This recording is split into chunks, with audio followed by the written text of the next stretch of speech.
अस्सलामुअलैकुम welcome to my YouTube channel. I hope आप ठीक होंगे और आप सबको बहुत ज़्यादा मेरी तरफ से बहुत बहुत ज़्यादा ईद मुबारक हो। और ये वाला पार्ट जो कि मैंने बोला था एक स्पेशल पार्ट है जो कि ईद स्पेशल है। और इसमें हमारी जो दोनों एंड होने वाली स्टोरीज़ हैं यानी कि रूट बट क्यूट और क्रेजी वाइफ 2, तो उसके आपको तीनों के तीनों कपल नज़र आने वाले हैं। तो आपने बिल्कुल भी कंफ्यूज नहीं होना। वैसे तो आप लोग बहुत ज़्यादा अक्लमंद हो लेकिन फिर भी आप कंफ्यूज हो ही जाते हो, तो नहीं होना। और ये स्पेशल पार्ट है, आपको पसंद आए तो लाइक और कमेंट ज़रूर कीजिएगा। मैं आपके कमेंट का वेट करूँगी। तो चलिए हमारी स्टोरी को स्टार्ट करते हैं जो कि लॉन्ग ही है थोड़ी सी। वांग जी और वुशियान की शादी को एक मंथ तो गुजर ही चुका था और वांग जी अब पहले से कहीं ज़्यादा ही बेहतर था। और पिछले कुछ दिनों से जो उसकी तबीयत थी वो काफ़ी ज़्यादा ही पास कीरी कीरी सी रहती थी और वुशियान साहब देख ही रहा था। और फिर वो एक दिन उसे हॉस्पिटल भी ले गया था। चलो ऑफिसर, आज तुम्हारा मैं इलाज करवा के रहूँगा। जब देखो तुम बीमार से लगते हो। ऐसा कुछ नहीं है, मैं बस थकावट की वजह से ऐसा फील करता हूँ, और तो कुछ भी नहीं है। वांग जी जैसे मुंह बना के बोल रहा था। हाँ ठीक है, अभी पता चल जाएगा। वांग जी चेकअप करवा चुका था और रिपोर्ट आने में थोड़ा टाइम ही था। और दूसरी साइड पे कोई और नहीं बल्कि हमारे विश और लैन सैन भी हॉस्पिटल में आ ही चुके थे। लैन सैन ने फिर से कांड काट डाला था और 5 बच्चों के बाद वो फिर से ही प्रेग्नेंट हो ही चुका था। और विशु को तो यही लगता था, वो बस दुआएं मांग रहा था ऐसा वैसा कुछ ना हो, बस एक बार की वो की गई गलती उनको भुगतनी ना पड़े। और वो अब लैन सैन को चेकअप करवा ही चुका था और अब वो भी रिपोर्ट का वेट ही कर रहा था। जैन जो कि आराम से बेड पे ही लेटा हुआ था और खुद भी कैसे डर रहा था, कैसे वो अपने बच्चों को फेस करेगा और कैसे उनको बताएगा कि वो इतने बड़े हो चुके हैं और उनका एक ग्रैंड चाइल्ड है, फिर से वो एक बच्चा पैदा करने वाला है। Oh no, Allah ji please please please इस बार बचा लो, पास कोई बच्चा नहीं होना चाहिए। वो बस दुआ ही कर रहा था और विशु जो कि बाहर घूम फिर रहा था और यही हाल वांगजी का था। वो बस ऐसे ही अपने रूम में लेटा हुआ था। वो शियान ने उसे अच्छे तरीके से बोल दिया था कि बस बाहर निकलने की कोई भी ज़रूरत नहीं है, नहीं तो उसकी जॉब उसके हाथ में नहीं रहेगी। और ये वाहिद ऐसी धमकी थी जिससे वो डर ही जाता था।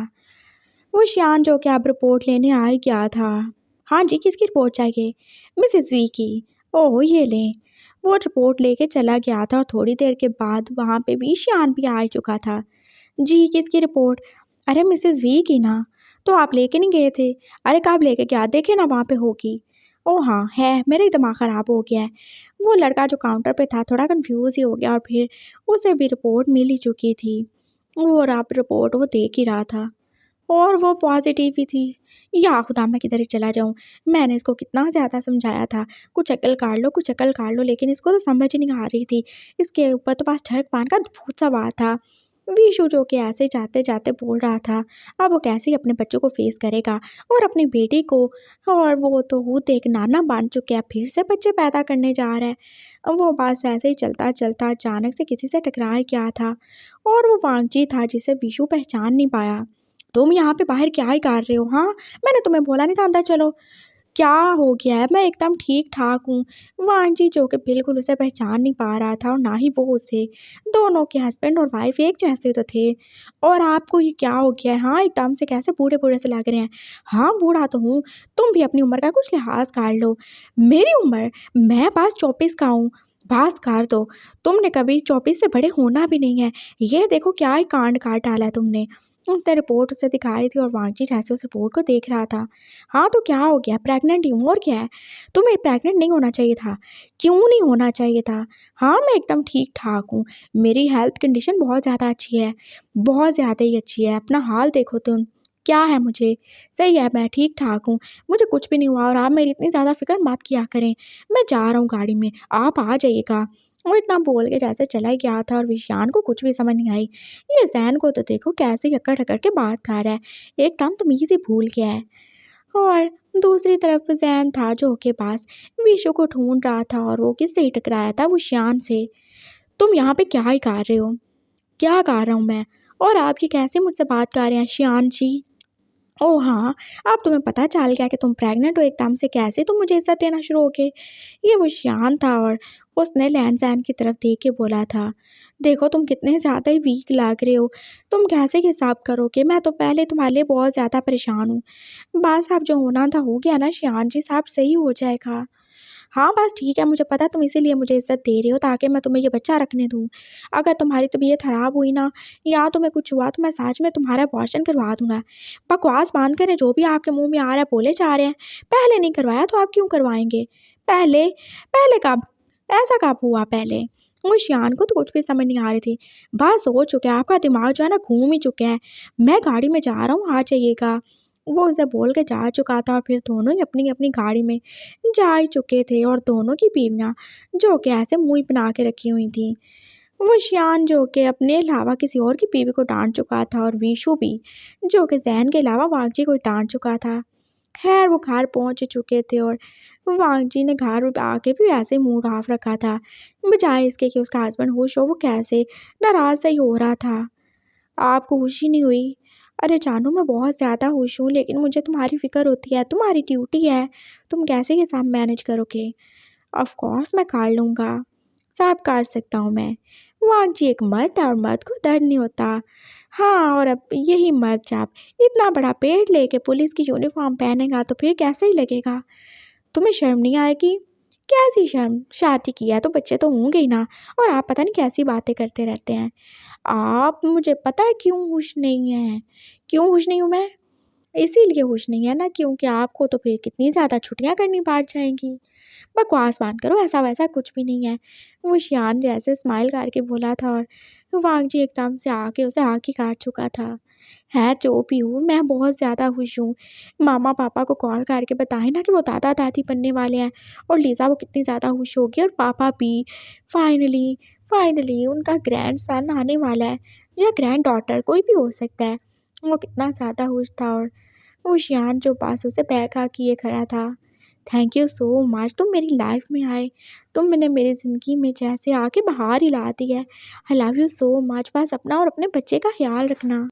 लैन जैन और विशियान भी घर आ चुके थे और सबसे बड़ी परेशानी अब यही थी कि उसके 5 सिज़ेरियन हो ही चुके थे। क्या वो फिर से चांस लेगा? क्या वो अपने बच्चे को पैदा करेगा या नहीं? जब उसके पहले बच्चे इतने बड़े हो चुके हैं, जब उनका एक ग्रैंड चाइल्ड है, वो क्या ही करे? वो कैसे दुःख से पास बैठ ही गया था और विशु उसके पास ही आ गया।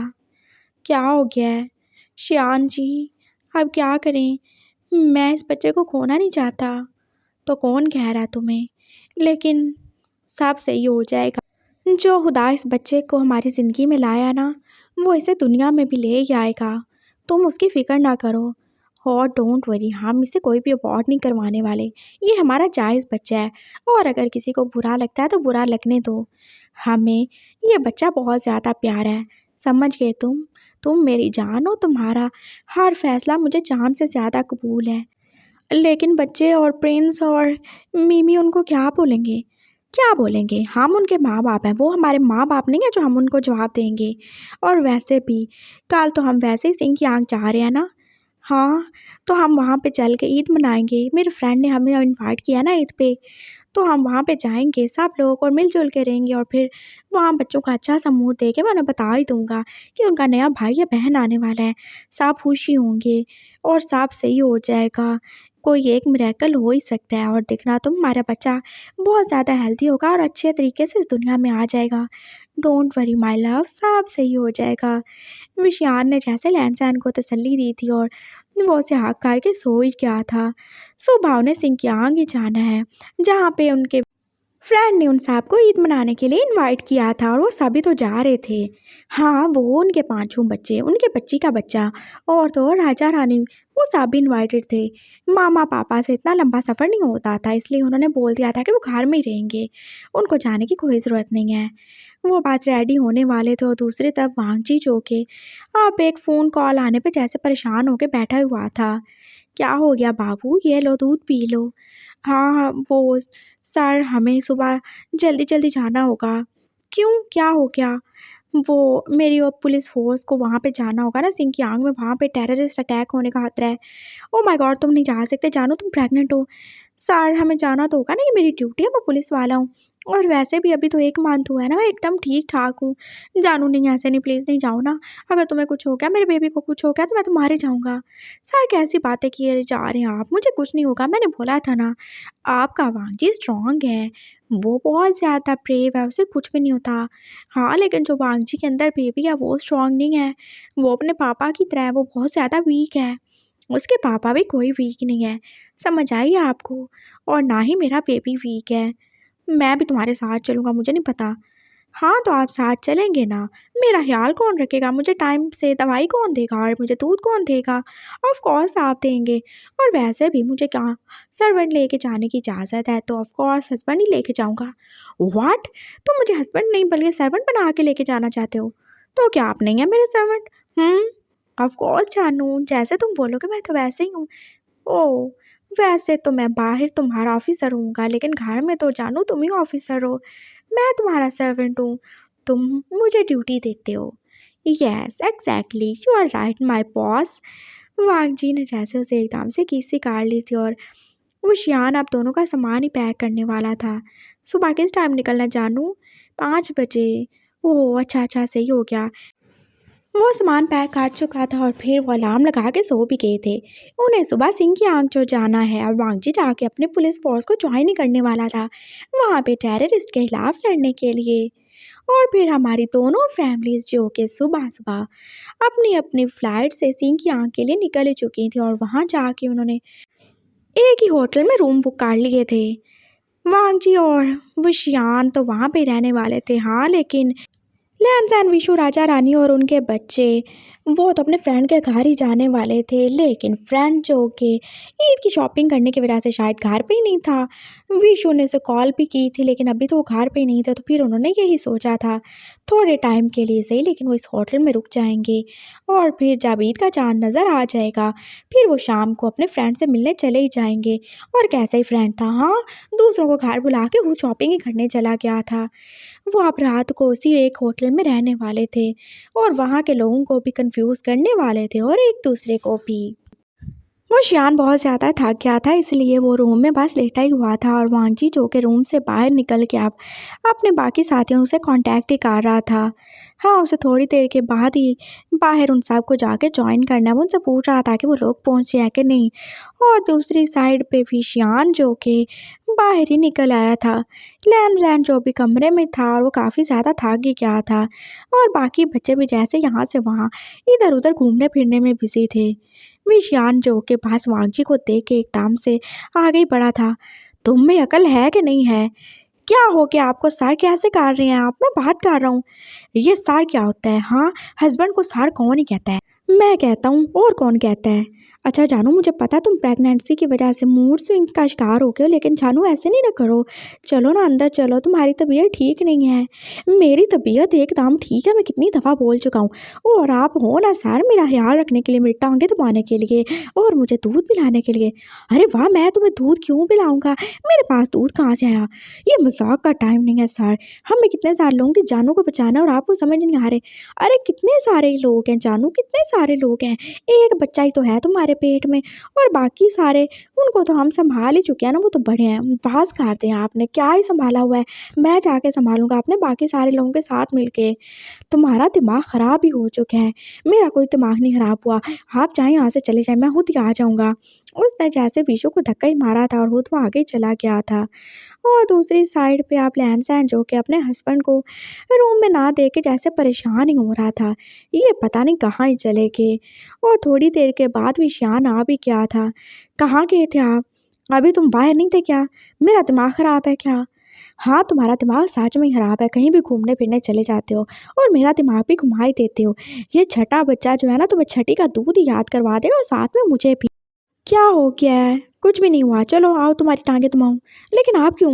अरे तो मैं हूँ ना, इसीलिए। तुमने क्या ही बोला? टांगें दुमाने के लिए, तुम्हें दूध पिलाने के लिए। अरे आप मुझे कहाँ से दूध पिलाएंगे? आपके पास कहाँ से आया? हाँ तो पास करो, बकवास बंद करो, चलो सो जाओ, अपना ख्याल रखो। हाँ ठीक है, सो जाता हूँ। बच्चे बच्चे कोई छोटे काके नहीं है, इधर उधर घूम फिर रहे हैं, खुद ही सो जाएंगे। आराम करो, फिर हमें जाना भी है। उसने जैन को लिटा ही दिया था और मांझी जो कि अभी तक बाहर ही फिरे जा रहा था। राजा और रानी में फिर किसी बात पे बहस हो चुकी थी और अब राजा भी अपने रूम से निकल आया था। जब देखो इस नागिन को मुझसे लड़ाई करनी होती है। मजाल है जो एक बच्चे के बाद और बच्चा दिया हो इसने मुझे, फिर भी हर वक्त बस काट खाने को ही दौड़ती है। वो बस गुस्से में ऐसे चला जा रहा था और दूसरी साइड पे वो शियान भी अब बाहर निकल आया था। वांग जी कब से ही तो निकला हुआ था, अभी तक आ ही नहीं रहा। अरे उसने मेडिसिन नहीं लेनी क्या, दूध नहीं पीना क्या? ओए तुम कहाँ ही जा रहे हो, तुम्हें बिल्कुल भी अपना होश नहीं है। उसने जैसे एकदम से राजा का हाथ ही पकड़ लिया। ओ हेलो, मुझे क्यों चिमटे जा रहे हो ठरकी कहीं के? शर्म तो नहीं आती, तुम मुझे ठरकी कैसे बोले जा रहे हो? जानू मैं तुमसे प्यार करता हूँ, इसलिए तो तुम्हारे पीछे पीछे आता हूँ। तुम्हारा ठरकपन अभी खत्म नहीं हुआ, तुम्हारी शादी हो चुकी है। हाँ तो जानू शादी हो चुकी है, इसीलिए तो ठरकपन और ज़्यादा बढ़ गया है ना। मैं तुमसे इतना ज़्यादा प्यार करता हूँ, मेरा तो देखो बस नहीं चलता, मैं तुम्हारे बिना रह नहीं सकता। ज़रा तुम मुझसे दूर हो तो मेरा गुजारा नहीं होता। वो शियान बोल रहा था और राजा जो उसे वी शियान ही समझ रहा था, उसे कैसे गुस्सा ही आ रहा था। मैं अभी चल के मैं अभी चल के साहब उसे बताता हूँ, मैं साहब बताता हूँ तुम कितने ज़्यादा ही बिगड़ चुके हो। किसे बताओगे तुम? हाँ किसे ही बताओगे, किससे शिकायत करोगे? यहाँ पे है ही कौन? और तुम ऐसे कैसे मुझसे नाराज़ हो सकती हो? जानू तुम्हारे तो मूड का पता ही नहीं चलता, एकदम कैसे अच्छे होते हो और अगले पल कैसे तुम नाराज़ हो जाते हो। चलो चलो कमरे में चलो, तुमने दूध नहीं पीना क्या? उसे लेके आ गया था और राजा जो कि दूध का नाम सुन के उसके साथ ही जाने वाला था। हाँ चलो, और कुछ नहीं तो दूध तो पीने को मिलेगा ही। वो उसे रूम में लेके आ गया था और राजा को बिल्कुल भी नहीं पता कि ये रूम वीशु का नहीं, वो शियान और वागजी का ही है। ये लो ना दूध पी लो तुम। हाँ थैंक यू थैंक यू। बहुत ज़्यादा दिल कर रहा था मेरा, बहुत ज़्यादा, जैसे मेरा सीना जल ही रहा था। हाँ तो चलेगा ना। और कहा तुम प्रेग्नेंट जो हो? व्हाट? राजा जो पूरा का पूरा दूध पी चुका था, जैसे बाहर नहीं निकालने वाला था। तुम्हारा दिमाग ख़राब हो गया है, तुम्हारी बीवी होगी प्रेग्नेंट। अरे तो मेरी बीवी तुम ही हो ना, मैं तुम्हारी बीवी नहीं हूँ, बकवास बंद करो। मैं अभी चल के जैन को बताता हूँ, उसके हस्बैंड के ऊपर फिर से पागलपन का और ठरकपन का भूत ही सवार हो गया है। राजा बाहर निकल के अब भाग ही रहा था और विशान उसके पीछे। देखो रुक जाओ, मेरी बात सुनो, नहीं तो मैं तुम्हें पकड़ लूंगा, फिर मैं ज़बरदस्ती करूंगा तुम्हारे साथ। शर्म तो नहीं आती तुम्हें? हाँ शर्म तो नहीं आती? अपनी उम्र देखो। अरे क्या ही उम्र देखूं मैं? 30 से ऊपर होना भी कोई उम्र होती है क्या? बास करो इतने तुम छोटे काके। हाँ मेरी बहू के बाप हो तुम, क्या बकवास किए जा रहे हो तुम? मिमी ज़रा बाहर आओ। उसने एकदम से मिमी को आवाज़ दी थी जो बाहर आ गई। क्या हुआ? क्या हुआ? सब ठीक तो है ना? ये अपने बाप को देख लो। अरे कौन सा बाप, कहाँ का बाप? ए कौन हो तुम लड़की, मैं तुम्हें नहीं जानता। हाय पापा आपको क्या हो गया, मुझे नहीं पहचान रहे? मिमी तो जैसे एकदम से रोने वाली हो गई। हाँ नहीं जानता मैं, मुझे तुम्हारी जैसी इतनी बड़ी औलाद चाहिए भी नहीं। और तुमने इतने बड़ा बच्चा पैदा कर भी कैसे लिया? अभी तो तुम 1 महीने पहले प्रेग्नेंट थे ना, 1 मंथ हुआ था ना तुम्हारी प्रेगनेंसी को। हाँ एक दिन में तुमने इतनी बड़ी बेटी भी पैदा कर ली, ये सब क्या हो रहा है? मैं पागल हो जाऊंगा। तुम पागल हो नहीं जाओगे, तुम ऑलरेडी पागल हो, दफा हो जाओ अपने रूम में। उसने जैसे एकदम से वुशियान को बोला था और वुशियान जो आप नाराज़ होकर कमरे में चला गया। हाथ धो के आई ये वांगजी तो यहाँ आके बिल्कुल बदल सा ही किया है, इसे बिल्कुल भी मेरी परवाह नहीं है। बस अब मैं इससे बात ही नहीं करूँगा। कैसे आके दूध भी पी गया सारा का सारा। वो ग्लास को देख रहा था जो एकदम खाली हो चुका था और राजा का पास चलता वो तो उसको चाट ही लेता जो भी बचा कुचा दूध था। और अब उस हुयान को कुछ भी बात नहीं करनी, वो आराम से अब सो ही चुका था। हाँ ठीक है चाहे करे ड्यूटी, मुझे क्या लेना देना। वांगजी जो के सारा काम खत्म करके अब वापस आ ही रहा था। रानी जो के राजा को ढूंढने में बिजी थी और वो अब वांगजी से ही मिल चुकी थी। जानू क्या कर रहे हो? अभी तक तुम नाराज़ हो, ऐसे नहीं ना करते। ओए आंटी कौन हो तुम? हैं क्यों जानू जानू बोले जा रही हो तुम? जानू ऐसे क्यों बोल रहे हो और मुझे आंटी क्यों बोल रहे हो? माना कि मैं 140 साल की हूँ, लेकिन देखो मैं कितनी जवान लगती हूँ। व्हाट? 140 साल? अरे यार इस होटल में पागल लोग भी फिरते हैं, कहीं तुम वो टेररिस्ट तो नहीं हो ना? हाँ जो लोगों को मारने वाली है, मुझे पता चल रहा है। मैं कोई टेररिस्ट नहीं हूँ, मैं एक नागिन हूँ। हाँ देखा तुमने, मान लिया ना, तुम टेररिस्ट हो, तुम एक नागिन हो। और वो सारी औरतें जो लोगों को मारती हैं वो एक नागिन ही होती हैं। मैं तुम्हें अभी इसी वक्त अरेस्ट कर लूँगा और जाके जेल में डाल दूँगा। लेकिन नहीं, तुम तो नागिन हो, तुम वहाँ से भाग गई तो रुको तुम, मैं अभी आता हूँ। वो जैसे फिर से अपने रूम में चला गया था और रानी जो कि उसकी तरफ देख ही रही थी। ये राजा को क्या ही हो गया, ये मुझे पहचान भी नहीं रहा। और थोड़ी देर बाद उसे राजा दूर से आता दिखाई दे भी चुका था। शुक्र है कि आ गया। तुमने मुझे नागिन बोला, तुमने मुझे टेररिस्ट बोला। हाँ तुम हो ही नागिन, तुम हो ही टेररिस्ट जिसने मेरी ज़िंदगी बर्बाद करके रख दिया है। हर चीज़ में तुमने गोलाबारी करके, बमबारी करके मेरी हर चीज़, मेरी ज़िंदगी तहस नहस कर दी। अब दफा हो जाओ यहाँ से, मुझे सोने दो। राजा चुप करके सो ही चुका था और रानी बेचारी भी दूसरी साइड पे मुँह करके सो ही चुकी थी। और पिंकी वो तो इसी सदमे से जैसे परेशान थी कि उसके बाप ने उसे पहचाना ही नहीं। ऐसे कैसे पापा कर सकते हैं? और प्रिंस उसे समझा ही रहा था। अरे अंकल को कोई टेंशन होगी ना। अरे ऐसी क्या टेंशन होगी, देखा तुमने वो मुझे पहचान भी नहीं रहे थे। ओके जानू चुप हो जाओ ना, देखो बेबी भी फिर रोना शुरू हो जाएगा। चुप हो जाओ। अभी देखो काफ़ी टाइम हो गया है, हम जब डिनर करने जाएंगे ना फिर अंकल से पूछ लेंगे। हाँ ठीक है। जानू देखो नोज़ी निकल रही है। प्रिंस ने आगे बढ़ के जैसे टिश्यू से उसकी नोज़ी साफ की थी। थैंक यू बापू। रात हो चुकी थी और सब लोग अब डिनर करने के लिए बाहर ही आ चुके थे और अभी शायद चाँद नज़र आने ही वाला था। मांझी जो कि बस अपनी ड्यूटी पे जाने वाला था, इसलिए उसने और विशान ने अपने रूम में खाना मंगवा लिया था। और थोड़ी देर के बाद जैसे वांगजी को कॉल्स आना शुरू हो भी गई थी, उसे अपने साथियों को ज्वाइन करना था, इसलिए उसने जल्दी जल्दी में खाना खाया था और अब वो बस अपना यूनिफॉर्म ही पहन रहा था। अच्छा मैं वहाँ पे जाके पहन लूँगा। अपना ख्याल रखिएगा सर। हाँ ठीक है, तुम भी। और कब वापस आओगे? रात तक आ जाऊँगा, थोड़ा सा हमें सर्च ऑपरेशन करना है और फिर शायद सुबह फिर से ड्यूटी होगी। अपना ख्याल रखना। हाँ तुम भी, और मेरे बेबी का ख्याल रखना। I love you so much. और ज़्यादा गुस्सा नहीं किया करो। आई नो तुम्हें मूड स्विंग्स होते हैं, लेकिन यार ऐसे तो नहीं किया करो, पहचानते भी नहीं हो तुम। ऐसा हो सकता है क्या सर, मैं आपको नहीं पहचानूं? आप मेरे हस्बैंड हो, मेरी जान हो, सब कुछ हो मेरे। I love you so much. और जब मैं 12 बजे आऊँगा ना फिर आप रेडी रहिएगा। किसके लिए रेडी रहूँ मैं? हाँ हाँ किसके लिए भी, और बाकी सब के लिए भी। वांजी चौके आप उससे आँख मार के जैसे शरारत से बोला था और वो शान जैसे एकदम से खुशी हो गया। लेकिन तुम प्रेग्नेंट हो तो क्या हुआ, हमारा बच्चा भी तो हमारे प्यार को फील करेगा ना, है ना? वो आगे हुआ था और उसने ज़ोर से अपने हस्बैंड को आगे काट लिया था और कितनी देर किए रखा था। और फिर 2 मिनट का उनका लॉन्ग किस, वो तो कहीं भी नहीं जाने वाला था। मैं आपको बहुत ज़्यादा मिस करूँगा, अपना ख्याल रखिएगा। और हाँ मामा पापा को कॉल करके बता दीजिएगा मैं बिल्कुल ठीक हूँ, हमारा बेबी भी, और मेरे पापा को भी कहा दीजिएगा। ऑफ कोर्स जानू, जैसे तुम बोलो। मैं चलूँ क्या? नहीं बिल्कुल नहीं, आप बाहर नहीं जाएंगे, आपकी तबीयत ख़राब हो जाएगी और आपने मेडिसिन लेके आराम करना है, समझ आई? मैं बस आ जाऊँगा। वो इतना बोल के जा ही चुका था और विशान जो कि उसको जाते हुए देख ही रहा था। मेरी officer wife, I love him so much. वो जैसे फिर से अपने बेड पे गिर गया था। वो सारे लोग अब बाहर डिनर ही कर रहे थे और लैंसैन जो कि एकदम से जैसे दिल घबराने की वजह से उठ ही गया था। एक्सक्यूज़ मी, मुझे वॉशरूम जाना है। वो एकदम जैसे अब उठ के होटल में ही आ गया था। हो ये मैं क्या करूँ, मैं किधर ही जाऊँ, मैं कैसे छुपाऊँ अपनी प्रेगनेंसी को? वो जैसे वॉमिटिंग कर रहा था और वो कितना ज़्यादा जैसे परेशान और हल्कान सा ही हो रहा था। वो शियान को नींद नहीं आ रही थी, इसलिए वो बाहर ही निकल आया। उसने देखा था लैन जो के पास वॉशरूम से निकल ही रहा था और कैसे वो एकदम गिरने वाला हो गया था। वो शान जल्दी से उसके पास ही पहुंचा था। जानू क्या हो गया तुम्हें, एकदम से कितने ज़्यादा वीक लग रहे हो तुम, ये क्या हो गया?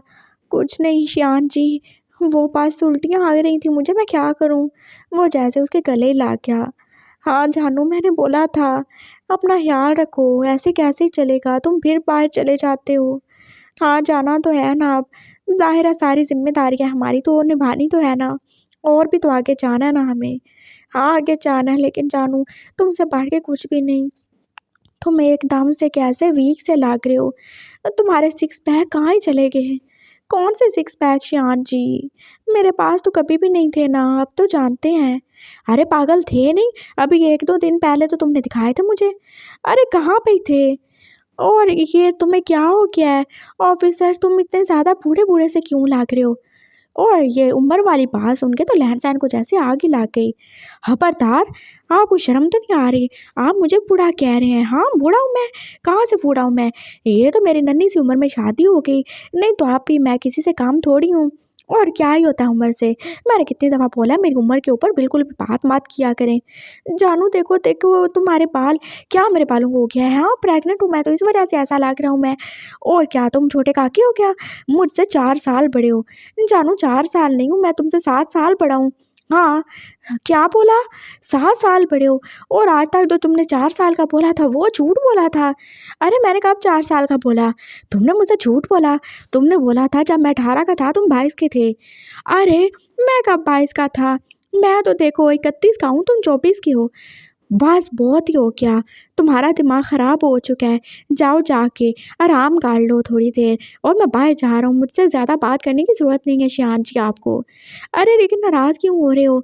मैं जा रहा हूँ, बोला ना मुझे काम है और अपने रूम में चले जाएँ, आपका दिमाग सच में ख़राब हो चुका है। ज़ैन जो कि उसे डाँट ही चुका था और वो शियान दोबारा से अपने रूम में चला गया। अरे देखो कैसे रूम से निकला था नखरे करते हुए और आप देखो कैसे ही मुझे पहचान भी नहीं रहा और बाहर ही चला गया है।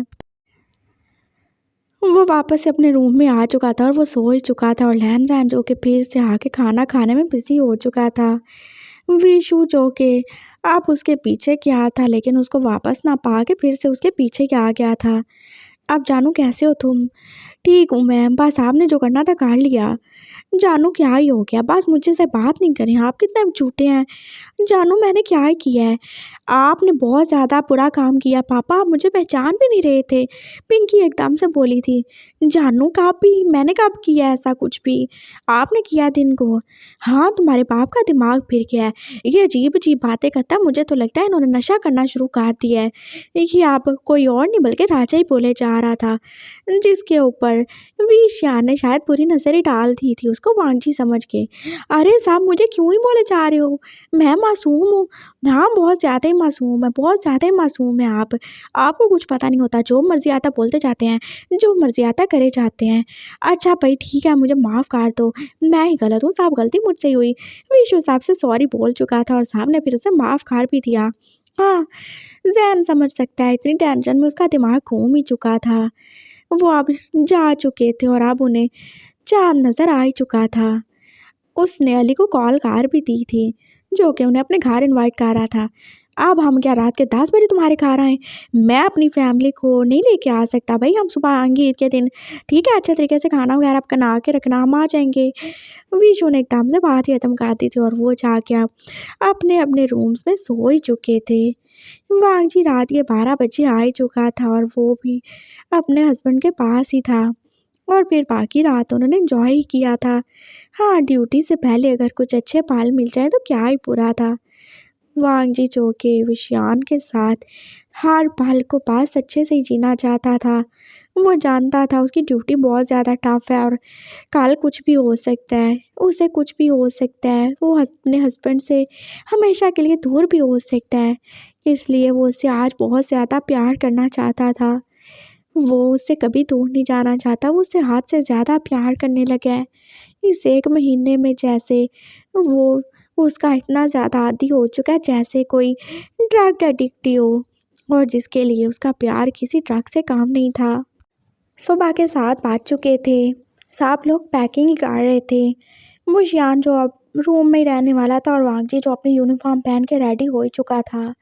मैं जा रहा हूँ सर, मेरा दिल बहुत ज़्यादा डर रहा है वांगजी, प्लीज़ तुम मत जाओ। सर ड्यूटी तो ड्यूटी होती है ना और आप तो जानते हैं, आप तो खुद एक आईजी हैं। क्या मैं अपनी एक जान के लिए या अपने बच्चे की एक जान के लिए इतने सारे लोगों को खतरे में छोड़ दूँ? वो हमारी कम्युनिटी के नहीं है, वो हमारे रिलीजन के नहीं है, लेकिन वो इंसान तो है ना। अगर किसी ने उनके ऊपर अटैक कर दिया तो क्या होगा? हमारी कंट्री की बदनामी होगी। वो हमारी कंट्री के सिटीज़न हैं, मुझे जाना होगा। तुम कहाँ पे जाने वाले हो जानू? वहाँ पे ही, जहाँ पे सबसे बड़ी पार्टी होगी ईद की। वहाँ पे कितने सारे लोग इकट्ठे होने वाले हैं और बहुत सारे दूसरी कंट्रीज़ के लोग भी तो आने वाले हैं। यहाँ के मेयर और बहुत सारे पॉलिटिशियन भी उस जगह पे इकट्ठे होने वाले हैं, ताकि सब कम्युनिटी के लोग मिलकर एक दूसरे के साथ रहें और एक दूसरे की खुशी में शरीक हों। और अगर ऐसे में कुछ हो गया किसी को तो हम क्या करेंगे सर? जानू अपना ख़्याल रखना, मैं तुम्हारे साथ हूँ। हाँ, बस ठीक है, साथ रहिएगा लेकिन मेरे पास आने की कोई ज़रूरत नहीं है। क्या मतलब? मतलब ये है कि मेरे पीछे मत आना, अपना ख़्याल रखना। और मैं बता रहा हूँ, अगर मुझे पता चला ना आप मेरे पीछे आए हैं, तो मैं बहुत ज़्यादा मारने वाला हूँ आपको। अच्छा जानू नहीं आता। वो शियान ने ऊपर-ऊपर से बोल दिया था लेकिन वो वांगजी को अकेला कैसे ही छोड़ेगा? वो ज़रूर ही उसके पीछे जाएगा। हाँ, बिल्कुल ही जाएगा। वांगजी जा चुका था और वो शियान जो कि अब अपनी चीज़ें देख रहा था। हाँ, वो आईजी है, वो अपने वाइफ की तरह एकदम से स्ट्रांग नहीं है। वो उसकी तरह बैटलफील्ड में कोई फाइट नहीं कर सकता, लेकिन वो एक मर्द है, वो एक अल्फा है, वो ज़रूर जाएगा। वो अपनी वाइफ को ऐसे अकेला नहीं छोड़ सकता। हाँ, कभी वो भी तो एक पुलिस वाला ही था। आज वो बेशक ऑफिस में बैठ के बस हुक्म चलाता हो, लेकिन पहले तो वो बैटलफील्ड में था। उसने एलीट का 2 साल का कोर्स भी कर रखा था, उसके पास था भी ट्रेनिंग थी। हाँ, बस उस दिन फायरिंग के बाद वो वीक ज़रूर हो गया था, लेकिन इतना नहीं कि अपने बच्चे और अपनी बीवी को ऐसे बीच में ही छोड़ दे। नहीं, वो ज़रूर ही जाएगा। उसने अपनी वो गन निकाल ही ली थी जो वो वांसी से छुपा के ही लाया था, और अब वो जैसे अपने आप को रेडी कर रहा था। मैं ज़रूर ही जाऊँगा, मैं अपने बीवी और बच्चे को ऐसे बिल्कुल भी नहीं छोड़ सकता। वो बस बाहर ही निकल रहा था और वांजी जो जा रहा था और विशान भी अब उसके पीछे पीछे निकल ही रहा था।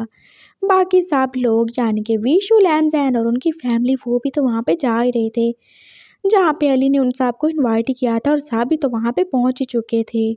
वो सब एक दूसरे से मिल रहे थे और वहाँ पे कितने सारे लोग थे।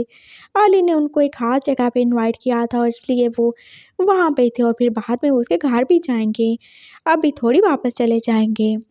और शियान जो कि अब यहाँ से वहाँ घूमे जा रहा था, और फिर जैसे वो जाके राजा से फिर से टकरा चुका था।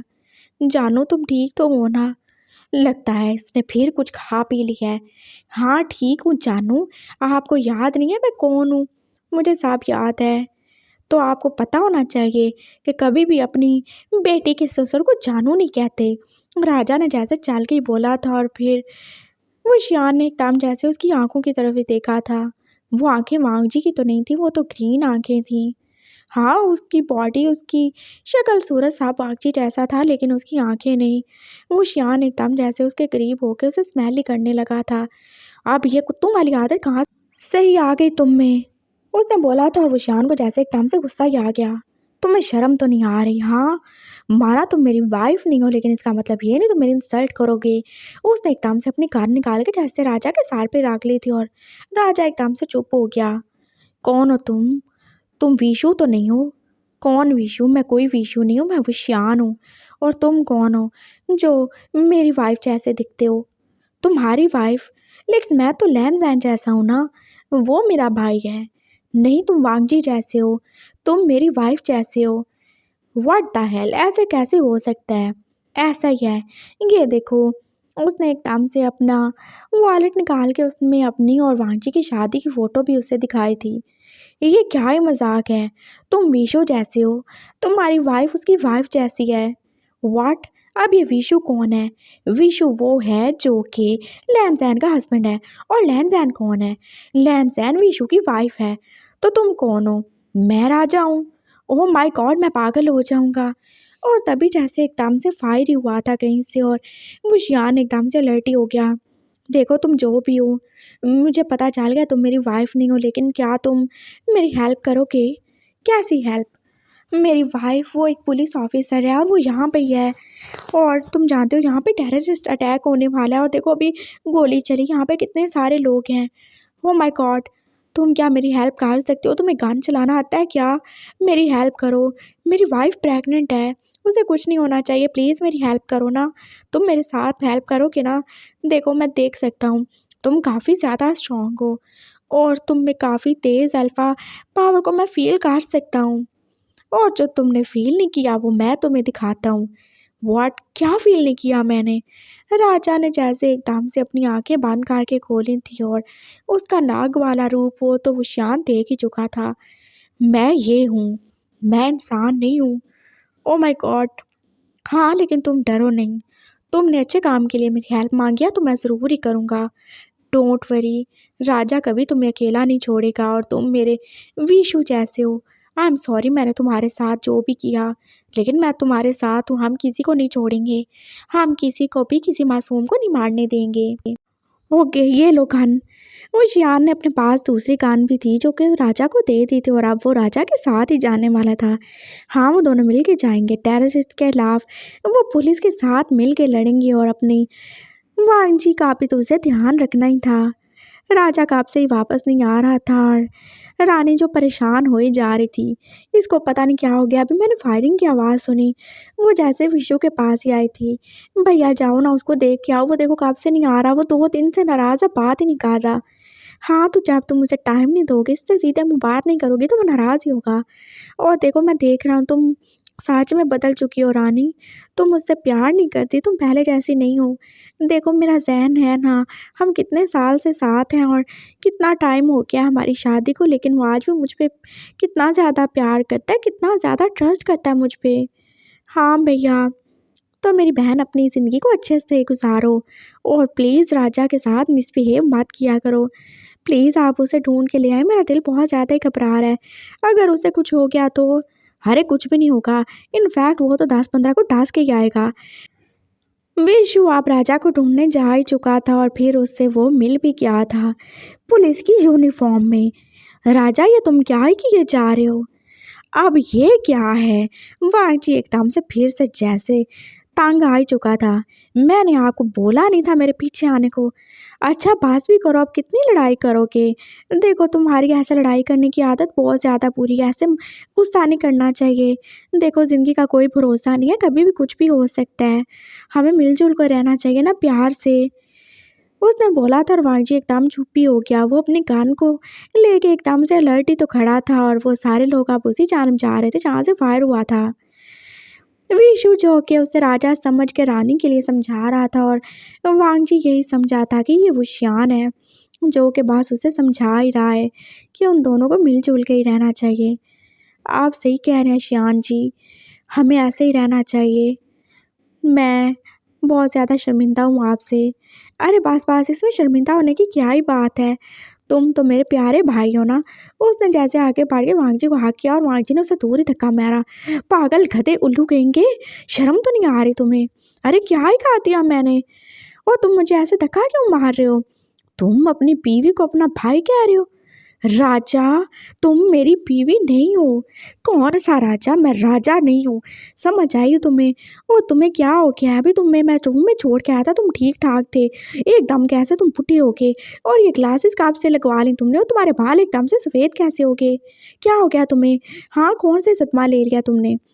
अरे मैं ऐसा ही हूँ, और मेरी उम्र कितनी है, कुछ ज़्यादा से ज़्यादा 40 के ऊपर होगी। 40? वांगजी के हाथ से तो जैसे गन गिरी गई थी। तुमने 31 नहीं बोला था। अरे जानू क्या हो गया, मैं 40 का हूँ, हमारे 5 बच्चे हैं, हमारा एक ग्रैंड चाइल्ड है, तुम सब कुछ भूल ही गए। वांगजी अब अपना सारी पीट के रह गया था। कौन हो तुम, हाँ कौन ही हो तुम, कौन से 5 बच्चे हैं हमारे। हमारा तो बस एक बच्चा है जो कि अभी मेरे पेट में है, जो कि अभी दुनिया में आया नहीं। और तुम क्या मुझे 5 बच्चों की अम्मा बनाने पे तुले हुए हो। मैं अभी 24 साल का हूँ, और मैंने क्या पैदा होते बच्चे पैदा करने शुरू कर दिए थे जो ऐसे बोले जा रहे हो तुम। हाँ ओह कौन हो तुम। मैं वांगजी हूँ, तुम राजा नहीं हो। कौन सा राजा, कहाँ का राजा, मैं वांगजी हूँ और तुम्हारी वाइफ हूँ। पागल, अपना नाम पूरा बताओ। मैं लैन वांगजी हूँ। अच्छा तो आप कौन है। मैं वी शियान हूँ। हाँ शियान, वही तो मैंने बोला। क्या बोला, शियान। हाँ वी शियान। तुम मुझे क्या समझ रहे थे, आप वो शियान है ना। नहीं मैं वो शियान नहीं हूँ, मैं वी शियान हूँ। ओह माय गॉड, मेरा सर चकरा रहा है। वांगजी एकदम से गिरने वाला था लेकिन उशियान ने उसे पीछे से आके पकड़ ही लिया। जानू गिरना नहीं, जानू गिरना नहीं, जानू मैं हूँ। हाँ मेरे दो हस्बैंड कैसे ही हो गए। वांगजी ने जैसे एकदम से आके खोल के ही देखा था। पागल, तुम्हारा हस्बैंड मैं ही हूँ, और ये अंकल जो है ना। अरे कौन ही अंकल होगा, हाँ मैं सिर्फ 40 से ऊपर का हूँ, मुझे अंकल नहीं बोलो।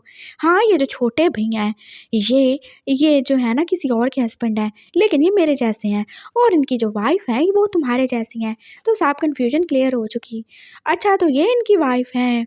वांगजी ने एकदम से आगे बढ़ के राजा को हेलो ही बोला था, और राजा जो कि उसे देख के चुप ही हो गया। मैं कोई वाइफ शाइफ नहीं हूँ, मैं राजा हूँ। अच्छा हाँ ये राजा हैं, तो फिर इनकी वाइफ कौन सी है। चलो इनकी वाइफ से मिल लेंगे जानू, पहले हमें टेररिस्ट से मिलना है। चलो यहाँ से। वो साहब आप निकल चुके थे और विशु भी आप उनके साथ ही था, और आप वो चारों मिल के ही अपनी पुलिस फोर्स के साथ उन टेररिस्ट का मुकाबला कर ही चुके थे। हाँ वो ज़्यादा नहीं, बस 10-15 लोग ही थे जिन्हें पुलिस वालों ने मार ही भगाया था। सब सही हो चुका था, सब ठीक था और किसी को कुछ भी नहीं हुआ था। और फिर वो सारे एक जगह पे इकट्ठे थे और वहाँ पे अब 3 लोग थे जिनकी एक ही शक्ल थी और 2 लोग जिनकी एक शक्ल थी। वो सब एक दूसरे की तरफ देख के हैरान ही हो रहे थे। रानी जो कि 3-3 राजा को देख के अब कन्फ्यूज़ ही हो रही थी। इनमें से मेरा वाला हस्बैंड कौन सही है? पागल गधी कहीं की, तुम्हें नज़र नहीं आ रहा मैं हूँ यहाँ पे? हाँ? गधी किसको बोल रही हो? हाँ, मैं एक नागिन हूँ। रानी जैसे जाके उससे लिपट ही गई थी और राजा ने भी उसे बैक हाथ काट लिया। आप जो भी बोलोगे लेकिन मैं तुम्हें छोड़ के नहीं जाने वाली और ना तुम मुझे छोड़ के जाना। मुझे भैया ने समझाया, हम सॉरी, मुझे माफ़ कर दो। हम मिलजुल के रहेंगे, ठीक है? और हम और भी बहुत सारे बच्चे बनाएंगे। ये प्रिंस तो आप देखो खुद बाप बन गया है, इसने हमारा क्या याद रखना है? वो उसके कान में बोल रही थी और राजा एकदम से खुश ही हो गया। हाँ ठीक है, लेकिन 2 बेटियां तो ज़रूर होनी चाहिए ना हमारी। हाँ बिल्कुल, 3 हो जाएंगी, कोई मसला नहीं है। रानी जो कि खुशी खुशी बोल रही थी और लैन सैन भी आके अपने वी शूज से लिपट ही गया था। और फिर सब की सारी कन्फ्यूजन ही क्लियर हो चुकी थी और वो सब हैरान ही थे। एक शक्ल के 3 लोग और एक शक्ल के 2 लोग देख के। और सबसे बड़ी हैरानी उन्हें इन दोनों कपल्स को देख के हो रही थी। एक कपल जो ओल्ड था और 5 बच्चों का माँ बाप था और दूसरा कपल जो कि यंग था और उनका पहला बेबी होने ही वाला था। और फिर लैन सैन जो कि ज़्यादा देर खड़ा रहने की वजह से जैसे फिर से गिरने वाला था। मामा क्या हो गया आपको? शिन ने एकदम से आगे बढ़ के जैसे उसे पकड़ा था और वुशियान और वांगजी भी देख ही रहे थे। विशु एकदम से आगे बढ़ा था और उसने सोच लिया था बस यही मौका है सच बोलने का। तुम्हारी मामा प्रेग्नेंट है। क्या? वो पांचों एक साथ ही चिल्लाए थे और मीमी का बच्चा वो भी तो जैसे ही खबर सुन के एकदम से रोना ही शुरू हो गया। हाँ, वो प्रेग्नेंट है, आई एम सॉरी। पापा इसमें सॉरी की क्या बात है? इनफैक्ट हम तो बहुत ज़्यादा खुश हैं। हमें एक नन्हा सा छोटा सा भाई या बहन मिल जाएगा और हम मिल के खेलेंगे। तुम लोगों को बुरा नहीं लगा क्या? अरे क्यों ही बुरा लगेगा, बिल्कुल भी बुरा नहीं लगा।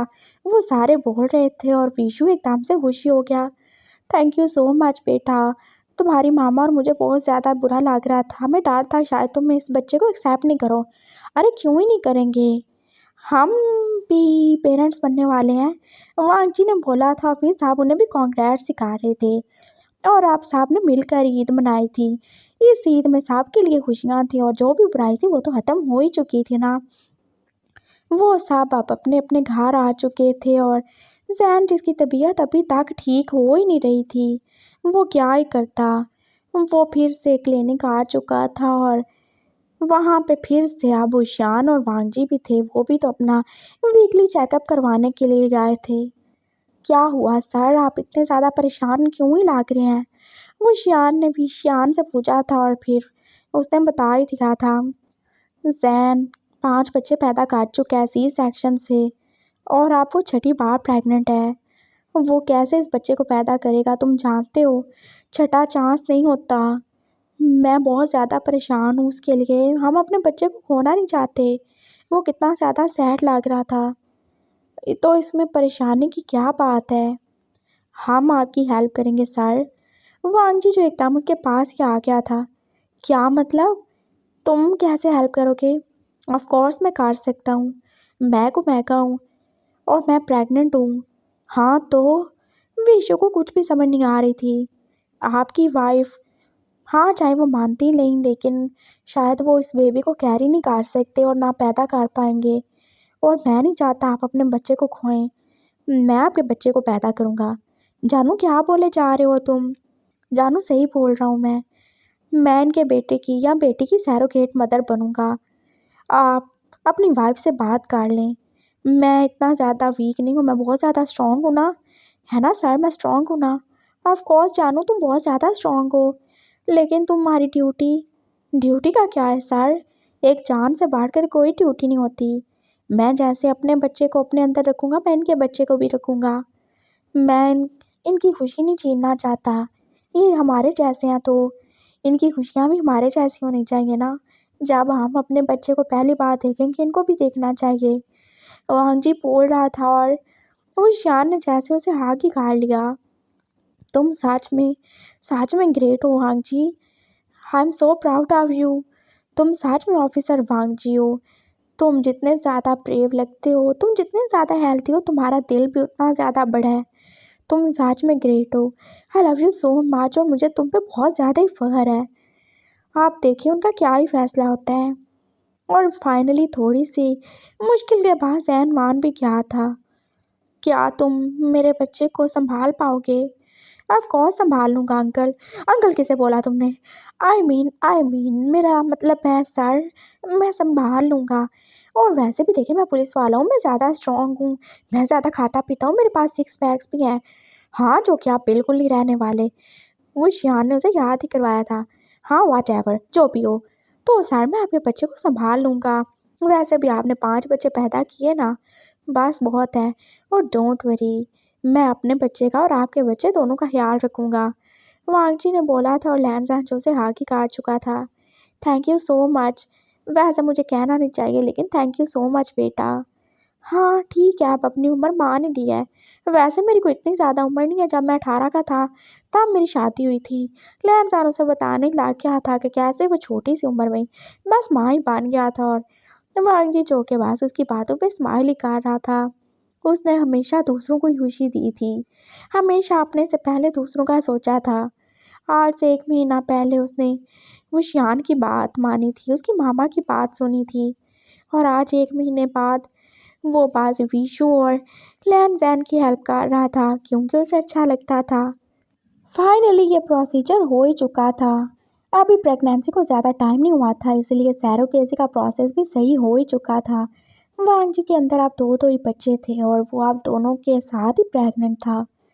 हाँ, उसे अपनी टाइम से पहले छुट्टियां लेनी पड़ी थी लेकिन कोई मसला नहीं है, वो सब कर लेगा। मुशियान और विशु और लैंसैन सभी तो उसका ख्याल रखते थे। वो सभी आते जाते थे, राजा भी, रानी भी और उनके सारे बच्चे भी। वो सभी तो वांगजी के कितने ज़्यादा थैंकफुल थे जो उनके भाई या बहन को बचा रहा है। और वांगजी इतने सारे लोगों का प्यार पाकर जैसे कितना ज़्यादा ही खुश था। हाँ, ये सब भी उसकी फैमिली है जो उसी जैसे हैं। और वो बस देख रहा था, शायद इन पांचों के जैसा मेरा भी बच्चा होगा या फिर शायद थोड़ा अलग। और फाइनली टाइम गुजर ही चुका था। साहब ने मिलकर वांगजी का हाथ से ज़्यादा ही ख्याल रखा था। और वांगजी जो कि आप बस अपने लेबर पेन में ही था। विशु, विशियान और लैंजा तीनों इसके पास खड़े थे। तुम ठीक तो हो ना?" उन साहब ने एकदम से पूछा था। "हाँ ठीक हूँ ठीक हूँ। जानू देखो परेशान नहीं होना, तुम बोलते थे ना मर्द को दर्द नहीं होता। हाँ हाँ बिल्कुल बिल्कुल, मर्द को दर्द नहीं होता।" वो दोनों जैसे उसे बता ही रहे थे। एक साइड से विशियान ने और एक साइड से लैंजा ने उसका हाथ ही पकड़ा हुआ था। और वो उसे कैसे आप हॉस्पिटल लेके जा ही रहे थे। और फाइनली वो हॉस्पिटल पहुंच चुके थे। थोड़े से दर्द और थोड़ी से पेन के बाद वांगची ने 2 बच्चे पैदा कर लिए थे। वो दोनों लड़के थे और साहब कितने ज़्यादा ही खुश हो गए थे। फिलहाल वो नर्सरी में थे और वांगजी को रूम में शिफ्ट कर ही दिया था। और फिर विशु और जैन के बाकी 5 बच्चे, यानी कि पिंकी, शीन और उसके छोटे तीनों भाई और पिंकी का छोटा बच्चा प्रिंस, राजा रानी, यानी कि पूरी की पूरी फौज ही तो इकट्ठी हो चुकी थी। वो सब बच्चों को देखने के लिए बहुत ज़्यादा एक्साइटेड थे। और बच्चों को फाइनली उनके सामने ले भी आया किया था। एक बच्चा विशियान ने और एक विशु ने उठा रखा था। और हाँ, बच्चों की मुंह दिखाई पास हो ही रही थी और फिर सब जैसे शौक ही रह गए। ये क्या, वो दोनों बच्चे तो एक जैसे ही थे, जैसे ट्विन्स ही हों। और अब विशियान और विशियान दोनों अपना सार पकड़ने जाते थे लेकिन उन्होंने तो बच्चे पकड़े हुए थे। अब इसमें से हमारे वाला कौन सा है? वो जैसे कंफ्यूज ही हो रहे थे।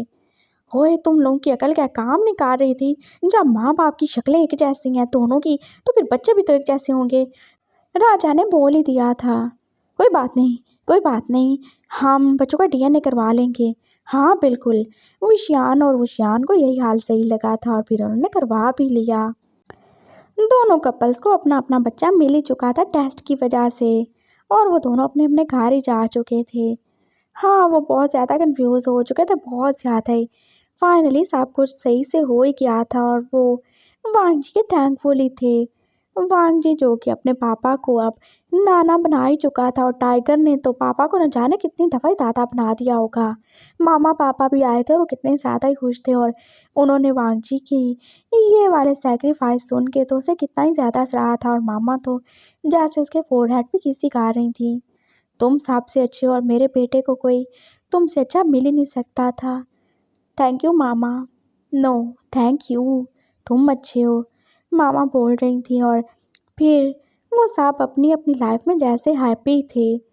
विशु और लैनजैन का बच्चा भी अपने बड़े भाई बहनों के साथ ही था। वो कभी कभी वांगजी और वुशियान से भी मिलने जाता ही था। वो 5 साल का हो चुका था और उनका बच्चा भी, और वो दोनों कैसे एक दूसरे के फ्रेंड ही थे। और वांगजी ने मना ही कर दिया था, कभी भी उनके बच्चे को पता नहीं चलना चाहिए कि उसकी माँ ने उसको पैदा नहीं किया। वांगजी जब भी उसे देखता था वो दोनों बच्चों को प्यार करता था, चाहे वो उसका बच्चा नहीं है, लेकिन उसने उसे अपने अंदर रखा, उसे दर्द बर्दाश्त करके वो इस दुनिया में लाया था। उसके लिए वो दोनों बच्चे सेम थे, लेकिन वो कभी उस पर हक नहीं जताएगा। उसके लिए अपने बच्चे थे ना। उस एक बच्चे के बाद वांगजी के 2 और भी बेटे थे और वो सभी हैप्पी थे अपनी लाइफ में।